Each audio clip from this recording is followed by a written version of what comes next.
எங்களோடு பேச என்ன சித்தமாக இருக்கிறீங்க ஆண்டவரே. அது எங்களை நடத்தும்படி ஆண்டவரே உங்களுடைய ஆலோசனையில் அந்த வசனங்கள் எங்களை நடத்தும்படி எங்களுக்கு உதவி செய்யுங்க. நீங்கள் கேட்டிங்கன்னா கர்த்தர் நிச்சயமாய் அந்த வசனங்களில் இருக்கிற முழு ஆசீர்வாதத்தையும் நம்ம பெற்றுக்கொள்ளும்படி கர்த்தர் உதவி செய்வார். ஆண்டவரே உமக்கு நன்றி செலுத்துகிறோம்.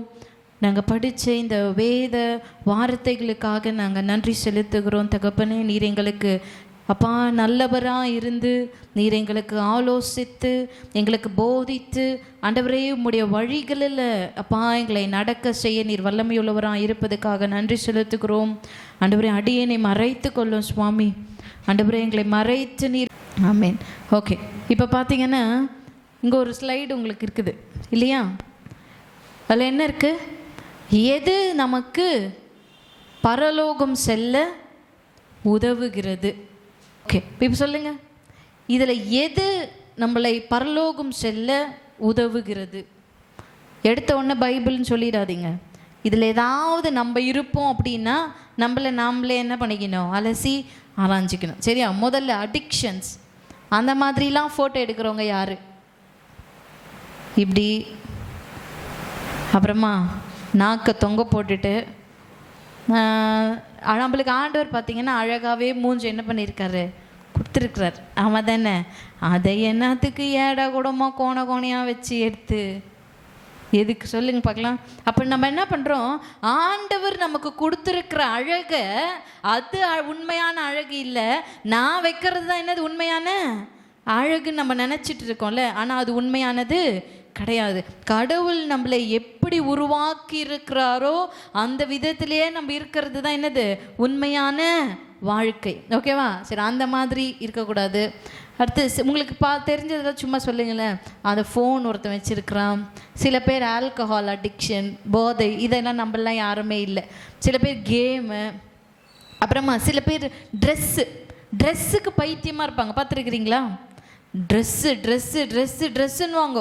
செலவே அவங்க அப்பா அம்மா சம்பாதிக்கிற காசெல்லாம் எதுக்கு போவோன்னு பார்த்தீங்கன்னா ட்ரெஸ்ஸு தான்.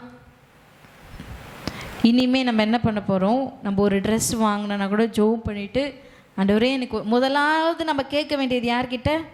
ஏசப்பா எனக்கு ஒரு ட்ரெஸ் இது தேவை. நம்மளுக்கு நம்ம கேட்க வேண்டியது என்னென்னா ஆண்டவர்கிட்ட எது நமக்கு தேவையோ அதை நம்ம கேட்கும்போது அதை நம்ம கொடுப்பார். எனக்கு வேணுன்றதெல்லாம் அவர் என்ன பண்ண மாட்டார்? கொடுக்க மாட்டார். நம்ம எப்போ நம்மளுடைய வாழ்க்கையே நம்ம எதிர்காலத்தை கர்த்தருக்குன்னு அர்ப்பணிக்கிறோமோ அப்போ ஆண்டவர் என்ன பண்ணுவார்னாக்கா நமக்கு எது தேவையோ அதுதான் கொடுப்பாரே தவிர எதெல்லாம் நமக்கு வேணுமோ அதை என்ன பண்ண மாட்டார். வேணுன்றதுக்கு வித்தியாசம் இருக்குது, தேவைக்கு என்ன பண்ணுது வித்தியாசம் இருக்குது. தேவைன்றது அது இல்லைன்னா நம்மளால வாழவே முடியாது. வேணுன்றது அது இருந்தாலும் இல்லைன்னா நம்மளால என்ன பண்ண முடியும்? வாழ முடியும். ஆனால் நம்ம இப்போ கேட்குறதெல்லாம் என்னென்னா நம்மளுக்கு வேணும், இது வேணும், எனக்கு அது வேணும், இது எனக்கு செய்யுங்க, எனக்கு இதை செய்யுங்கன்னு சொல்லி பெற்றோர் என்ன பண்ணுறோம்? நம்ம தொல்லை பண்ணினே இருக்கிறோம். மொபைல் வேணும், இந்த மாதிரி ட்ரெஸ் வேணும், அந்த மாதிரி ட்ரெஸ் வேணும் அப்படின்னு சொல்லி என்ன பண்ணுறோம்? கேட்குறோம் இல்லையா?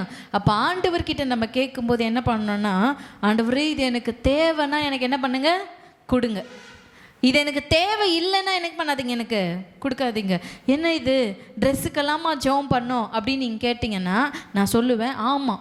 ஏன் அப்படின்னா நம்ம எப்போ இந்த சின்ன சின்ன விஷயத்துக்கெல்லாம் ஆண்டவர்கிட்ட கேட்டு கேட்டு கேட்டு கேட்டு செய்கிறோமோ அப்போல்லாம் தான் ஒரு பெரிய விஷயம் நம்ம வாழ்க்கையில் நடக்கும்போது நம்ம புத்திக்கு தெரியும் இது முதலாவது நம்ம ஆண்டவர்கிட்ட அதை கேட்கணும், ஆண்டவர்கிட்ட அதை விசாரிக்கணும், ஆண்டவருக்கு இது ஓகேவான்னு நம்மளுக்கு தெரியணும்னு சொல்லி நம்ம என்ன பண்ணுவோம்? கேட்க ஆரம்பிப்போம். சின்னதுலேருந்தே நம்ம கேட்காம பழகிட்டோம்னா நாளைக்கு பெரிய விஷயம் நம்ம வாழ்க்கையில் நடக்கும்போது நம்ம என்ன பண்ண மாட்டோம்? கேட்க மாட்டோம். எனக்கு பிடிச்சிருக்குது நான் செய்வேன், எனக்கு இது தேவை நான் செஞ்சுக்கிறேன். அப்பா அம்மாவை பார்த்து நம்ம கேட்போம் இல்லை உனக்கு என்ன தெரியும், நீனா ரொம்ப படிச்சிட்டியா? ஸ்கூல் 8வது படிக்கும்போதே நம்ம என்ன பண்ணுவோம்? இதை அப்பா அம்மா கிட்ட கேட்போம். நீ அவ்வளோ படிச்சிட்டியா? உனக்கு தெரியுமா இப்போ இருக்கிற உலகம் எப்படிப்பட்டதாக இருக்குது தெரியுமா? ட்ரெண்டிங் என்ன தெரியுமா? இப்போல்லாம் இதெல்லாம் ட்ரெண்டிங்கில் இப்போல்லாம் போயின்னு இருக்கு அப்படின்னு சொல்லுவோம். இந்த ட்ரெண்டிங்கு இதெல்லாம் ஓகே, நம்ம நீ வந்து என்ஜாயே பண்ணக்கூடாதுன்னு நான் சொல்லலை. அந்த என்ஜாய்மெண்ட் கர்த்தருக்கு பிரியமாக இருக்குதான்றது நம்ம பார்க்கணும். நம்ம என்ன பண்ணணும், அதை முக்கியமாக பார்க்கணும். நம்ம போடுற ட்ரெஸ்ஸாக இருக்கட்டும், நம்ம படிக்கிறதா இருக்கட்டும், நம்ம பார்க்குறதா இருக்கட்டும், ஃபோனில் ஏதாவது நம்ம பார்க்குறதா இருக்கட்டும், நம்ம பேசுகிற காரியமாக இருக்கட்டும், நம்ம யார்கிட்ட பேசுகிறோமோ அந்த நபராக இருக்கட்டும், எந்த ஒரு விஷயமா இருந்தாலும் எப்போ நம்ம இப்பத்துலேருந்தே அந்த காரியங்களில் இது கர்த்தருக்கு பிரியமாக இருக்குதா இல்லையான்னு சொல்லிட்டு நம்ம பார்த்தோம், நம்ம விசாரிச்சுட்டே இருந்தோன்னு வச்சுக்கோங்களேன் ஆண்டவர்கிட்ட. அப்போ பெரிய ஒரு விஷயம் நம்ம வாழ்க்கையில் நடக்கும்பொழுது அது நமக்கு லகுவாக இருக்கும். இது ஆண்டவருடைய சித்தமாக இல்லையான்னு தெரிஞ்சுக்கிறதுக்கு. அதனால தான் இப்பத்துலேருந்தே நான் சொல்கிறேன், நம்மளுக்கு எது தேவைனாலும் முதல்ல நம்ம யார்கிட்ட கேட்கணும், ஆண்டவர்கிட்ட கேட்கணும். அது ஒன்று. ட்ரெஸ் பைத்தியமாக இருக்கக்கூடாது. சில பேர்லாம் பர்ச்சேஸ் ஷாப்பிங்கே பைத்தியமாக இருப்பாங்க, பார்த்துருக்கீங்களா? அங்கே போகணும், இங்கே போகணும், அங்கே கூப்பிட்டு போங்க, இங்கே கூப்பிட்டு போங்க, அதை வாங்கணும், இதை வாங்கணும். வீட்டில் பார்த்தா மூட்டையாக ட்ரெஸ் இருக்கும், மூட்டையாக தேவையானதெல்லாம் இருக்கும். ஆனால் நம்ம எங்கே போகணும்? ஷாப்பிங், பர்ச்சேஸ் பண்ணுறதுக்கு. அப்போ தேவையை மீறி நம்ம என்ன பண்ணக்கூடாது, காசை எதுக்குமே வேஸ்ட் பண்ணக்கூடாது. ஓகேவா? ஸோ இதெல்லாம் ஒன்று. ரெண்டாவது பார்த்திங்கன்னா சோஷியல் மீடியா. இப்போ ஃபேஸ்புக்கு, ட்விட்டரு, சில பேர்லாம் பார்த்திங்கன்னா இந்த ஸ்னாப் சாட், அதில் வந்து மெசேஜ் பண்ணுவாங்க மற்றவங்க. ஆமாம் தானேம்மா, மெசேஜ் பண்ணலாம் தானே ஸ்னாப் சாட்டில்? பண்ணலாமா பண்ணக்கூடாதா? பண்ணலாம். இப்போது அம்மா வாட்ஸ்அப்பில் தானே பார்க்குறாங்க, அம்மா ஃபேஸ்புக்கு தானே எடுத்து பார்க்குறாங்க, அம்மா ஸ்னாப் சாட் பார்க்க மாட்டாங்கல்ல. ஏன்னா அம்மாவுக்கு என்ன பண்ணாது, அதில் பேசலான்லாம் தெரியாது. ஆனால் நமக்கு தெரியும் ஸ்னாப் சாட்டில் பேசலாம், ஒருத்தவங்க கூட பேசலாமா பேசக்கூடாதான் நம்மளுக்கு தெரியும். ஆனால் பேரண்ட்ஸ்க்கு என்ன பண்ணாது, தெரியாது. அதனால் ஃபேஸ்புக்கு, இன்ஸ்டாகிராம், அம்மாவுக்கு எதெல்லாம் தெரியுமோ அதிலெல்லாம் ஒருத்தவங்க கிட்ட நம்ம பேச மாட்டோம். நான் சொல்கிறது ஈவன் கேர்ள் ஃப்ரெண்ட்ஸாக இருந்தாலுமே, கேர்ள் ஃப்ரெண்ட்ஸ் கூட நம்ம எந்த லிமிட்டில் பேசுகிறோன்றது ஒரு அளவு இருக்குது, சரியா? ஸோ அது ஒன்று. அப்போது இதெல்லாம் ட்விட்டரு, இதெல்லாம் உங்களுக்கு தெரியும். எனக்கு ட்விட்டர்லாம் தெரியாதுங்க உண்மையாகவே. ஸ்னாப் சாட்டும் எனக்கு தெரியாது. எனக்கு தெரிஞ்சதெல்லாம் 2, யூடியூப் ஒன்று, ஃபேஸ்புக் ஒன்று. இது ஒன்று 2 தான் தெரியும். இன்ஸ்டாகிராமும் தெரியாது. அப்புறம் என்ன தெரியாது, இந்த லிங்க்கு, இந்த ட்விட்டர், இன்ஸ்டாகிராம், ஸ்கைப்பு, இதெல்லாம் எதுக்குன்னு எனக்கு தெரில. உங்களுக்கு தெரியுமா? தெரியாதுன்னு யாராவது தலையாட்டுனீங்க அவ்வளோதான். தெரியும், எல்லாருக்குமே தெரியும் தானேம்மா, எல்லாருக்கும் தெரியும். நல்லா எடுக்கிற மூஞ்ச கூட இந்த ஸ்னாப் சாட்டில் எடுக்கும்போது எப்படி இருக்குது தெரியுமா? அப்போ உலகத்தை நம்ம என்ன பண்ணின்னு இருக்கிறோம், ஏமாத்தின்னு இருக்கிறோம். என்ன பண்ணுறோம், உலகத்தை ஏமாத்துறோம். நல்லா இருக்கிற மூஞ்ச ரொம்ப நல்லா இருக்கிற மாதிரி என்ன பண்ணிக்கிறோம், காமிக்கிறோம். ஸோ அந்த மாதிரிலாம் என்ன பண்ணக்கூடாது. எது நம்மக்கிட்ட இருக்குதோ அதை நீங்கள் போஸ்ட் பண்ணுங்கள், சரியா? அப்புறம் பாதி கண்ணை மறைச்சின்னு போடுறது, பாதி கண்ணை மறைச்சின்னு போடுறது. அப்புறமா வேறு என்ன இருக்குது, இது 2 தான் தெரியும். மாஸ்க் போட்டு எதுக்கு? கொரோனா எப்போ போயிடுச்சு. இந்த கொரோனா வந்து ஒரு கெட்ட பழக்கத்தை கொண்டு வந்திருக்குது. என்னென்னா எப்போ பாரு மாஸ்க். குழந்தைங்களுக்கு ஏதோ கோல்டு போலக்குதுன்னு நினைப்போம், ஆனால் பார்த்தா அது ஸ்டைலாமா. எனக்கு ஒரு ரீசெண்டாக இப்போ தான் தெரியும், ஸ்டைலு மாஸ்க் போட்டுக்கிறது ஒரு ஸ்டைலாக போயிடுச்சு, சரியா? சரி, அது ஒன்று. சில பேர் டஸ்ட் அலர்ஜிக்கெலாம் போடுவாங்க, அதெல்லாம் ஓகே. ஆனால் சில பேர் ஸ்டைலுன்னு போட்டு அதை ஒரு டிபியில் வைக்கிறாங்க பாரு, அதுதான் தப்பு. அதனால் அப்போ யார் ஏமாத்திருக்கணும், நம்ம கண்ணை பார்த்தே மயங்கிடணுமா யாராவது? எதுக்கு? நம்ம கண்ணை பார்த்து ஒருத்தர் தான் மயங்கணும். யார் மயங்கணும்? யாரா மயங்கணும்? இப்போ மட்டும் சத்தம் வரவே வராது. ஆண்டவர் மட்டும்தான் நம்மளை பார்த்து என்ன பண்ணோம், அவர் மயங்கிட்டார். அதனால தான் அவர் ரத்தத்தையே என்ன பண்ணிட்டார், நம்மளுக்கு கொடுத்துட்டாரு. சிலுவையே ஏற்றுக்கினாரு, உயிரையே கொடுத்துட்டாரு, உயிரோடவே எழுந்தார், உயிரோடவே நம்மளோடு இருக்கிறாரு. ஏன்னா நம்மள அவர் மயங்கிட்டார், அவர் நம்மளை நேசிக்கிறாரு. நம்ம தானே? சரி, அதனால் நம்ம யாரையும் மயக்கவும் வேணாம், நம்மளே யாரையும் என்ன பண்ண வேணாம், மயக்க வேணாம். அப்படி யாராவது இது மாதிரிலாம் போட்டு டிபிலாம் வச்சாங்கன்னா நீங்கள் என்ன பண்ணக்கூடாது, ஏமாந்து சென்ட் யுவர் ஃபோட்டோ, உங்களை நான் பார்க்கணும், உங்கள் மாஸ்க் போட்டிருக்கீங்க, இந்த மாதிரி எல்லாம் தெரியாதவங்களுக்கு யாருக்கும் என்ன பண்ணக்கூடாது, சேட் பண்ணக்கூடாது. இது இப்போ நீங்கள் பண்ணல, ஆனால் ஒரு ஏஜ் வரும்போது என் முகம் உங்களுக்கு என்ன பண்ணோம், ஞாபகத்துக்கு வரணும். அன்றைக்கே சொன்னாங்களே பண்ணாதீங்க, சரியா? ஓகே. இது இப்போ இந்த சோஷியல் மீடியாவில் அதிகமான நேரத்தை நான் கொடுக்கும்போது எனக்கு என்ன நடக்குது அப்படின்றது தான். இதில் ஏதாவது ஒன்று உங்களுக்கு இருக்குதான்றதை பாருங்கள். ஒன்று என்னென்னா ஐசோலேஷன். நான் தனிமையாக இருக்கிறத விரும்புவேன். நான் சோஷியல் மீடியாவில் இல்லை ஒரு ஃப்ரெண்டு கூட சேட்டில் இல்லை யாருனே தெரியாத நபர் கூட இல்லை தெரிஞ்ச நபருக்கே ரொம்ப நேரத்தை நான் செலவழிக்கிறேன் அப்படின்னா, ஒன்று நான் எடுக்கிற ஒரு ஆயுதம் என்னென்னா, நான் ஐசோலேட் ஆகிருப்பேன், தனியாக இருப்பேன். நான் தனியாக இருந்தால் நல்லாயிருக்கும். யாரும் என்கிட்ட பேசாமல் இருந்தால் நல்லாயிருக்கும்.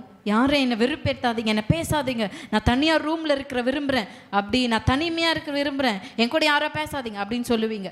ரெண்டாவது ஆன்எக்சைட்டி. இன்னொன்று என்னென்னா, நான் உங்களுக்கு புரிகிற மாதிரி சொல்கிறேனே, இப்போது மெசேஜ் அனுப்பிச்சிட்டோம், இல்லை யார்கிட்டயும் ஒருத்தர்கிட்ட பேசிட்டோம், என்ன நடந்துக்குது, யார் என்ன ரிப்ளை பண்ணியிருப்பாங்க, என்ன மெசேஜ் வந்துருக்குதோம். ஒரு டிங்குன்னு மெசேஜ் வந்தால் கூட என்ன பண்ணோம், அவங்க தான் அமைச்சிருப்பாங்க, இவ தான் அமைச்சிருப்பா, அவள் தான் அமைச்சிருப்பான், அவன் தான் அமைச்சிருப்பான்ட்டு ஒரு ஒரு ஒரு என்ன சொல்கிறது, ஒரு ஆர்வத்தோடவே திரிவோம் பாரு, அதுதான் சரியா. அடுத்து லோன்லினஸ், அதுவும் தனிமை, அதுவும் தனிமையாக இருக்க விரும்புறது. ஸ்லீப்லெஸ்னஸ், தூக்கம் வராது அவங்களுக்கு. யார் ஒருத்தர் ஆண்டவரை தவிர்த்து அதிகமான நேரத்தை வேற எதுக்கு கொடுத்தாலும் அவங்களுக்கு தூக்கம் வராது. அதுதான் உண்மை. ராத்திரி பகல்லாம் தூங்க மாட்டாங்க. 10 மணி 11 மணிக்குள்ளே என்ன பண்ணிடணும், பெட்டுக்கு போயிடணும். அவங்க தான் good girls, good boys. Otherwise அவங்களாம் யார், பேட். அப்போ எத்தனை மணிக்கு தூங்கணும், 10 மணிக்கெல்லாம் என்ன பண்ணிடணும், தூங்க போயிடணும். அதுதான் நம்மளுக்கு நல்லது, கூட இருக்கிறவங்களுக்கும் நல்லது. நீ பாட்டு பேய் மாதிரி உக்கான்னு பெட்ஷீட்டுக்குள்ளே ஏதோ ஒரு லைட்டை தெரிஞ்சுன்னு அதை பார்த்து அப்பா அம்மாங்க பயந்துன்னு நீ கேம் விளையாடுறியோ, பேசுறியோ, வீடியோ காலில் இருக்கிற யாருக்குமா தெரியும்? அதனால் இந்த பழக்கத்தை எல்லாம் என்ன பண்ணிடுங்க, விட்டுருங்க. அதனால் ஸ்லீப்லெஸ்னஸ், அவங்களுக்கு தூக்கம் வராது. லாஸ் ஆஃப் ரியாலிட்டி, உண்மையே அவங்களுக்கு என்ன பண்ணாது, உண்மை இதுதான்றதே அவங்களுக்கு தெரியாத அளவுக்கு அவங்க வேற லெவலுக்கு போயிடுவாங்க. டிப்ரெஷன், எப்பவுமே ஏதோ ஒரு டிப்ரெஷன்லேயே இருப்பாங்க. அவங்க பேசலைனாலோ, இல்லை நீங்கள் எதிர்பார்க்குற ஒன்று உங்கள் ஃபோனில் வரலனாலோ, இல்லை நீங்கள் எதிர்பார்க்குற விஷயம் ஒன்று நடக்கலைனாலோ என்ன பண்ணுவோம், டிப்ரெஷனுக்குள்ளே போயிடுவோம். ஆண்டவருடைய பிள்ளைங்க ஒரு நாள் டிப்ரெஷன் அப்படின்ற வார்த்தை உங்கள் வாயிலேருந்து என்ன பண்ணவே கூடாது, வரவே கூடாது. ஐயோ டிப்ரெஷனாக இருக்குது. படிப்பாக இருந்தாலுமே சொல்கிறேன், படிப்பாக இருந்தாலும் சரி, வேலையாக இருந்தாலும் சரி, ஊழியமாக இருந்தாலும் சரி, குடும்பமாக இருந்தாலும் சரி, நீங்கள் வேறு எதுவாக இருந்தாலும், உங்கள் தனிப்பட்ட ஃப்ரெண்ட்ஷிப்பாக இருந்தாலும் சரி, எந்த ஒரு ரிலேஷன்ஷிப்லேயும் எந்த ஒரு வேலைகளிலையும் டிப்ரெஷனாக இருக்குது எனக்கு அப்படின்னு என்ன பண்ணக்கூடாது, சொல்லக்கூடாது. ஏன்னா கர்த்தருடைய பிள்ளைங்களுக்கு டிப்ரெஷன் ஒன்று என்ன பண்ணக்கூடாது, வரவே கூடாது. ஓகேவா? அடிக்ஷன், சிலதுக்கு அடிக்ட் ஆகிறது, போதைக்கும் கொடிக்கும் அடிக்ட் ஆகிறது மாத்திரம் இல்லைம்மா, வேறு எது ஒன்று ஆண்டவரை விட்டு நான் அதிகமான டைமை ஸ்பெண்ட் பண்ணுறனோ அது எல்லாத்துக்கும் பேருமே அடிமைத்தனம் தான். சரியா? அப்போ இது எல்லாத்துமே நம்மளுக்கு இருக்குதான்றதை பார்த்துக்கோங்க. அப்போ கீழே ஒன்று நான் கொடுத்துருக்குறேன், என்னது அது, அட்டையா, பைபிள் இல்லையா? அப்போது பரலோகத்துக்கு நீங்கள் ஒரு நிமிஷம் யோசித்து பாருங்கள், இது எதில் நம்மளை பரலோகத்துக்கு நேராக வழி நடத்தும்? இது பைபிள் தானா? கன்ஃபார்மா? பைபிள் தான் நம்மளை என்ன பண்ணோம், பரலோகத்துக்கு நடத்தும். பைபிள் இல்லைன்னா நம்மளால பரலோகத்துக்கு என்ன பண்ண முடியாது, போகவே முடியாது. ஆண்டவர் உலகத்துக்கு வந்ததுக்கான ஒரே ஒரு ரீசன் நம்மளை பரலோகத்துக்கு கொண்டு போனோம் தான். ஆண்டவர் ரத்தத்தை கொடுத்ததுக்கான ஒரே ஒரு விஷயம், நம்மளை கர்த்தர் பரலோகத்துக்கு, அந்த தேசத்துக்கு ஆண்டவர் நம்மளை கொண்டு போனோம் தான். ஆண்டவர் மரித்ததுக்கான ஒரே ஒரு ரீசன், நம்மளை ஏசப்பா பரலோகத்துக்கு கூட்டுன்னு போகணும் தான். ஆண்டவர் உயிரோடு 3ஆவது நாள் எழுந்து இன்னைக்கும் நம்மளோடு கூட இருக்கிறதுக்கான ஒரே ஒரு ரீசன், நம்மளை உங்களையும் என்னை எங்கே கொண்டு போனோம், பரலோகத்துக்கு கொண்டு போகணும்.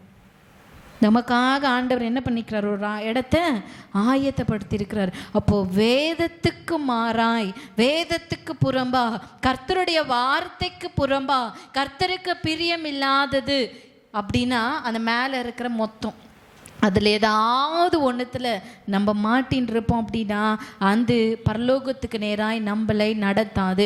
எப்பவுமே அது நமக்கு ஒரு தடையாக தான் இருக்குமே தவிர்த்து அது நம்மளுக்கு ஒரு வழி என்ன பண்ணாது, கொடுக்காது. பரலோகத்துக்கு நேராய் வழி கொடுக்கறது ஒன்றே ஒன்று தான், அது இந்த பரிசுத்த வேதாகமம் தான்.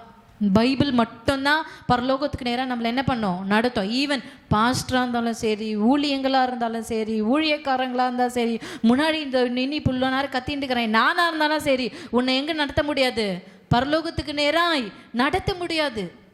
ஒன்றே ஒன்று தான் நடத்தும், அது இது மட்டும்தான் நடக்கும். கர்த்தருடைய வார்த்தை மட்டுமே நம்மளை எங்க நடத்தும், பரலோகத்துக்கு நேராய் நம்மளை நடத்தும். சரியா? ஓகே, அடுத்த இமேஜ். எப்படி அப்போ இந்த பைபிளை நம்ம படிக்கிறது? எத்தனை பேர் டெய்லி பைபிள் படிக்கிறோம்? எத்தனை பேர் டெய்லி பைபிள் படிக்கிறோம்? ஒன்று. சரி, எப்பயாவது பைபிள் படிக்கிறவங்க? எனக்கு தோணும் போது நான் பைபிள் படிப்பேன். சரி, வெரி குட், சூப்பர். அப்போ இப்போ நான் உங்களுக்கு சொல்கிறேன், அதன்படி நீங்கள் என்ன பண்ணுங்க, பைபிளை படிங்க. சரியா? ஓகே, அடுத்தது எப்படி நம்ம பைபிள் படிக்கணும்னா, ஒரு 12 விஷயம் 8:30 மணிக்கு நான் ஷார்ப்பாக முடிச்சுடுவேன். சரியா? ஒரு 12 விஷயம் இருக்குது எப்படிலாம் நம்ம பைபிள் படிக்கணும்னா. ஒன்று, பைபிளை நீங்கள் எடுத்துன்னு உட்காரும்போது உங்கள் கையில் இருக்க வேண்டியது ஒரு பேனா. என்ன இருக்கணும்? பேனா. அதுக்கப்புறமா இருக்க வேண்டியது ஒரு நோட்டு. சரியா?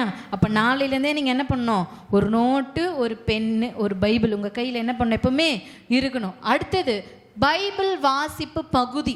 அந்த பெண்ணால் அந்த நோட்டில் நீங்கள் என்ன எழுதணும்னா, இன்றைக்கி நம்ம என்ன படித்தோம், இப்போ யோசுவா 1:1 18 வருஷம் படிச்சிங்களா? அப்போ அந்த மாதிரி அந்த போர்ஷன் அதில் என்ன பண்ணணும், எழுதணும். அடுத்தது அதில் வரும் கதாபாத்திரங்கள், கேரக்டர்ஸ் இந்த போர்ஷன். அந்த பைபிளில் என்னென்ன கேரக்டர்ஸ் வருது, யாரெல்லாம் அந்த பைபிளில் வராங்க அப்படின்றத என்ன பண்ணணும், அந்த கதாபாத்திரமோ இல்லை கேரக்டர்ஸோ போட்டு என்ன பண்ணணும், அதில் எழுதணும். இப்போ நம்மளதில் என்னென்ன வந்துச்சுன்னு நான் அப்புறமா சொல்லுவேன். சரி, இப்போ சொல்லுங்கள், யாரெல்லாம் வந்தாங்க இப்போ அந்த பைபிளில் போர்ஷனில்? மோசே, யோசுவா, கர்த்தர், நூனின் குமார், அப்புறம் அங்கே இருக்கிற ஜனங்கள், அதெல்லாம். ஆனால் இப்போது இந்த 18 ஃபஸ்ட்டு பார்ட் மட்டும்தான் நம்ம பார்க்க போகிறோம். அடுத்த பார்ட்டு நீங்கள் வீட்டில் போய் தியானிக்க போகிறீங்க. சரியா? அடுத்தது பகுதியின் ஹீரோ. அந்த போர்ஷனில் யார் ஹீரோவாக இருக்கிறது? யோசுவா. யார்? யோசுவா தான் அந்த பகுதியோட ஹீரோ. அதுக்கப்புறம் யாரிடம், யாருக்குள்ள டிஸ்கஷன் நடக்குது, யாருக்குள்ள பேசிக்கிறாங்க? கர்த்தர் யோசுவாவும் பேசுகிறாங்க. இது முதல் பார்ட்டில் நடக்குது. செகண்ட் பார்ட்டை படிச்சிருப்பீங்க. அதில் யார் பேசுகிறாங்க? மக்கள். Very good. யோசுவாவும் ஜனங்கள் கிட்ட நடக்கிற ஒரு கான்வர்சேஷன். அப்புறம் அதுக்கு அடுத்தது 4 பார்த்தோமா? ஃபர்ஸ்ட் என்ன பார்த்தோம்?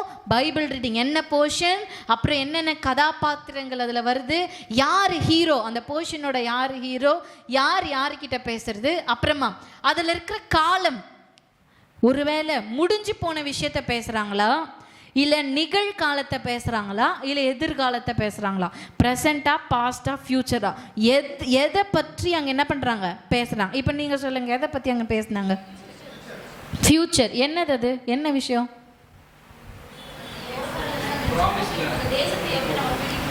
தேசத்தை எப்படி பிடிக்கணும். வேற பாஸ்ட் டென்ஸ் எதுவுமே இல்லையா? என்ன பாஸ்ட் டென்ஸ்? என்ன? மோசேக்கு எப்படி? ஓகே, அது ஒன்று. அந்த போர்ஷனில் வேற. சரி, ஃப்யூச்சர் சொல்லிட்டீங்க. நிகழ்காலம், ப்ரெசன்ட் இருந்தது அதில்? ப்ரெசன்ட். நான் படிக்கிறதுக்குள்ளே நீங்கள் டைம் அப் சொல்லிட்டீங்கம்மா அப்படின்னா. நிகழ்காலம் இருந்ததா? சரி, நான் உங்களுக்கு சொல்கிறேன். ஓகேவா? அதுக்கப்புறமா நம்ம அதில் பார்க்க வேண்டியது டேட். சில போர்ஷன்லாம் நம்ம படிக்கும்போது இந்த மாதம் 1ஆம் தேதி 9ஆம் தேதி அப்படின்னு தேதிகள் இருக்கும். அதை நீங்கள் என்ன பண்ணணும், டைரியில் எழுதணும். அடுத்தது அது பிஃபோர் கிரைஸ்டா ஆஃப்டர் கிரைஸ்டா, கிறிஸ்துவத்துக்கு முன்னாடி நடந்த விஷயமா, கிறிஸ்துவுக்கு அப்புறமா, அதாவது புதிய ஏற்பாடா பழைய ஏற்பாடா அப்படின்றத மென்ஷன் பண்ணோம். அப்புறம் வாக்குத்தத்தம், அதில் இருந்த வாக்குத்தத்தங்கள் என்னது, ப்ராமிஸ் வேர்ட். என்னென்ன வாக்குத்தத்தெல்லாம் இப்போ உங்களுக்கு ஞாபகம் இருக்கா அதில் படித்தது? நான் மோசையோடு இருந்தது போல உன்னோடு இருப்பேன். அப்புறம் பலங்கொண்டு திடமனதாயிரு, நீ உயிரோடு இருக்கும் நாளெல்லாம் ஒருவனும் உனக்கு முன்பாக எதிர்த்து நிற்பதில்லை, நான் உன்னை விட்டு விலகுவதும் இல்லை, உன்னை கைவிடுவதும் இல்லை. இப்போ மேத்தாக்கு அமைதியாயிடுவாங்க. நீங்கள் எல்லாம் சொல்லணும். பாவம், அவங்களே எத்தனை தான் சொல்லுவாங்க. இப்போ நீங்களாம் சொல்லுங்கள். நீ போகும் இடமெல்லாம் தேவனாகிய கர்த்தரோடு இருப்பார். அப்புறம் சரி, வாக்குதத்தம். இந்த மாதிரி நம்ம படிக்கிற போர்ஷன்ல வாக்குதத்தமான வசனம் என்ன அப்படின்றத நம்ம பார்க்கணும். அடுத்தது கட்டளை, கமாண்ட்மெண்ட். கர்த்தர் அதில் கொடுத்திருந்த கட்டளை என்ன? கட்டளை கட்டளை இதை நீ செஞ்சுதான் ஆகணும்ன்றது கட்டளை. அந்த போர்ஷன்ல இருந்த கட்டளை என்ன? கட்டளை என்ன? கட்டளை கமாண்ட், நீ செஞ்சுதான் ஆகணும். சரி, ஓகே. அடுத்தது ஆசீர்வாதம், பிளெஸ்ஸிங் என்ன இருந்தது அதுல? பிளெஸ்ஸிங், ஆசீர்வாதம். கர்த்தர் அந்த போர்ஷன்ல கொடுத்திருந்த ஆசீர்வாதம் என்ன? தேசத்தை சுதந்திரமாக கொடுப்பேன், அதுவா? ஓகே, வேற? சரி, நெக்ஸ்ட். இதை நம்ம படித்த போர்ஷனோடு மற்ற வசனங்களோடு ஒப்பிட்டு பார்க்கணுன்னா இதில் இருக்கிற ஒரு மைய வசனத்தை வேற எந்த ஒரு சாப்டரோடு நீங்கள் ஒப்பிட்டு பார்ப்பீங்க? அதாவது ஒரே ஒரு வசனத்தான், அந்த வசனத்தை எடுத்து மற்ற சாப்டரில் பார்த்தீங்கன்னா அதே மாதிரி வசனம் அதே அதே அதே அர்த்தத்தை சொல்லும். அப்படி படிச்சிங்களா ஏதாவது ஒரு வசனத்தை? என்ன வசனம்? அப்படி கிடையாது. அந்த அது எல்லா இடத்துலையும் இருக்கு. ஓகே, அப்படியும் படிக்கலாம். இப்போ அந்த போர்ஷனில் வர்றதுலேயே மைய வசனம், அந்த மைய வசனத்தை நீங்கள் எடுத்து இன்னொரு இடத்துல ரெஃபர் பண்ணி பார்த்தீங்கன்னா, அதாவது யோசுவாவுக்கும் அந்த சாப்டருக்கும் சம்மந்தமே இருக்காது, ஆனால் அதில் இருக்கும். ஓகேவா? சரி, நான் உங்களுக்கு சொல்கிறேன். அடுத்தது கற்றுக்கொள்ள வேண்டியது. இந்த போர்ஷன்லேருந்து நான் என்ன கற்றுக்கொள்ள போகிறேன், அதை நீ என்ன பண்ணணும்? நீங்கள் என்ன கற்றுக்குனீங்க அதிலிருந்து? எப்பவுமே ஆண்டவர் நம்மளோடு இருக்கிறார். வேற?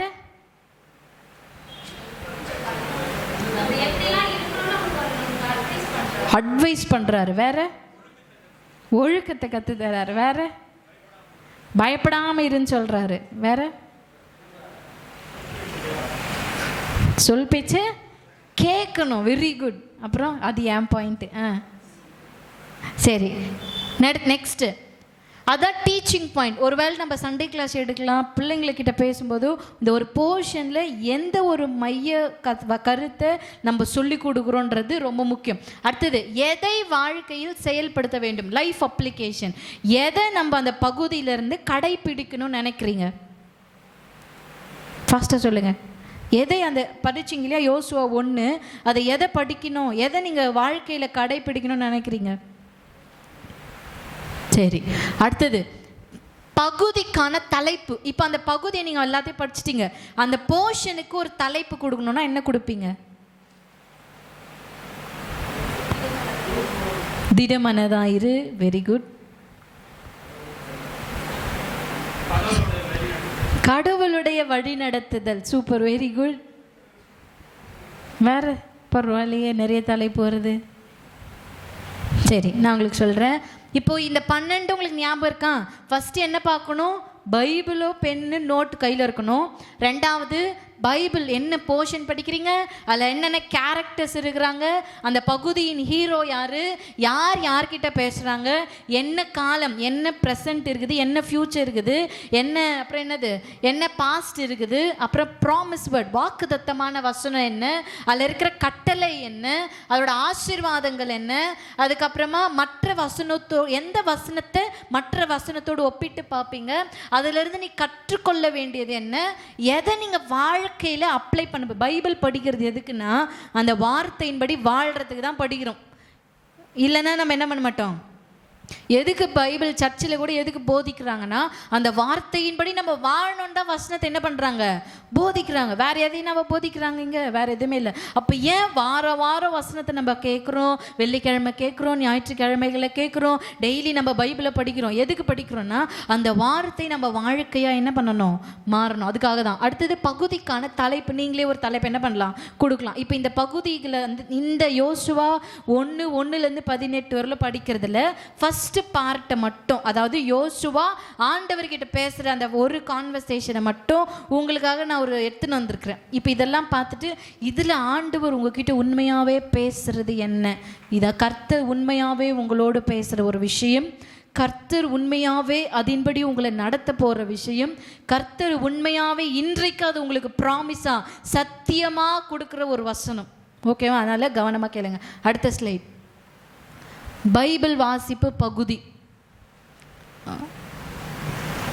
ஓகேவா? என்ன படித்தோம்? யோசுவா 1 அதிகாரத்தில் 1 8 வரைக்கும். அடுத்தது இதில் யார் யாரெல்லாம் வராங்க? கர்த்தர், மோசஸ், நூனின் குமாரன், யோசுவா, இவங்க எல்லாம் வராங்க. அடுத்தது பகுதியின் ஹீரோ யார்? யோசுவா. அடுத்தது யார் யாரிடம் சொல்கிறது? கர்த்தர் யோசுவாவை நோக்கி பேசுகிறாரு. அப்புறமா காலம், இப்போ பாருங்க, கடந்த காலமும் இதில் இருக்குது, நிகழ்காலமும் இதில் இருக்குது, எதிர்காலமும் இருக்குது. இப்போ எப்படின்னு பார்த்தீங்கன்னா, கடந்த காலம் சொல்லும்போது மோசே மரித்த பின்பு. ஆமேன். இது எங்கே இருக்குதுன்னா 1:2 வசனத்தில் பார்த்தீங்கன்னா, மோசே மரித்த பின்பு என் தாசனாகிய மோசே மரித்து போனான். இது முடிஞ்ச கதையா? எப்படி முடிஞ்ச கதை? பாஸ்ட், முடிஞ்சிச்சு.